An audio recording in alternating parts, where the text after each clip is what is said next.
Someone who knows what it is like from the battlefield to Congress. Former Nebraska Senator, former Governor Bob Kerrey, thank you very much for being with us, Senator. You're welcome.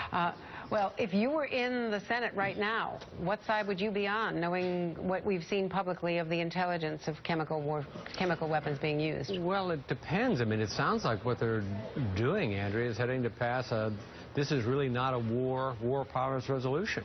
So, I mean, the president, as he said last week, he had the authority to do this. You can make a case not to do it, and you can make a case to do it, but I don't think you can make a case to dither for another week. And when General Dempsey says it doesn't matter to let them know ahead of time, since when does the element of surprise become unimportant in a tactic? It is important. Tell it to the refugees who are pouring across the border into Turkey or into Jordan.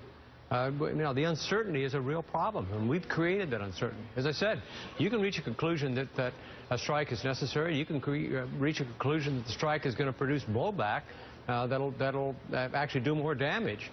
But I don't think you can make a case to go to the Congress and have this painful conversation that's apt to lead to, as I said, not a war powers resolution, but this is not a war powers resolution. No boots on the ground, no capability to actually take Bashar Assad down. It's a retaliatory strike against the use of chemical weapons. It's quite unusual.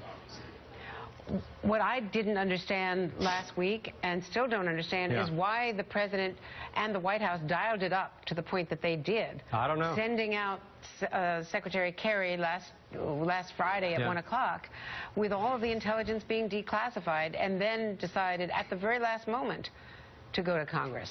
Well, the only way you can explain it is it was indecisive. A lack of understanding of what the impact is going to be when you make it look like you're going to attack and then you don't. And you go to the Congress and to get them to pass, as I said, not a resolution that authorizes such force as necessary to bring down Bashar Assad, but military strike as a retaliatory signal for his use of chemical weapons. So yeah, I would say if you're confused, join the crowd. I was vastly confused by this, and I think it sent a signal of weakness to the rest.